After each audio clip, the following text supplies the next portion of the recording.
Okay, we've spent approximately an hour and, in fact, over an hour, nearly an hour and a half. We've seen where we came from in terms of the SDGs, something that was put. And what you heard is from an EPC company, from a mobility company, from an environmental management company, and a person who looks after the sustainability issues in a conglomerate, how it can be Indianized. What do we see in this? Interesting.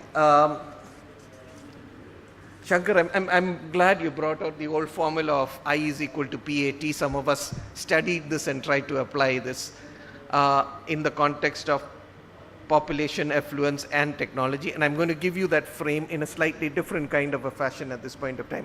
It's one of those old formula that really works. And I'm glad he brought it up again.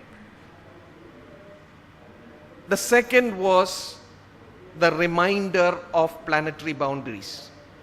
The people-planet balance that needs to take place. I think that's the issue.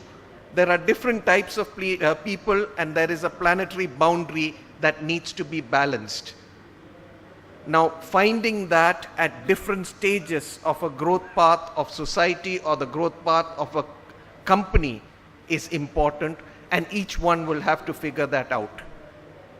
In that context, one of the major areas which I mentioned about upfront is public awareness.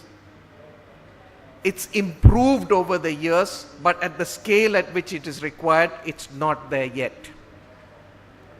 The second major area, the affluence, it's not just affluence, it is what are the lifestyle choices. Some of the examples, mobility, there is, with all due respects to transportation companies, there is no more chance of individual transportation. It has, and actually we can have it in the most viable fashion. Just take Delhi. Because of the size of Delhi, we can have the best world-class public transportation system in the cheapest cost. Why aren't we doing it? That's the way we need to look at this. Because there are so many people, we actually can have it at a low cost and have it world-class, nothing less than the best. And I think we need to start looking at these kind of things in this fashion. So the question of what he mentioned is affluence. The one example is lifestyle choices in each of these areas. Second area, also I can mention again in the urban context. Any of us who live in any of these semi-private housing colonies, first of all, you have an inverter in the house. Otherwise, if it's a housing colony, you have a standby system. Why can't we have the best energy system and 24/7?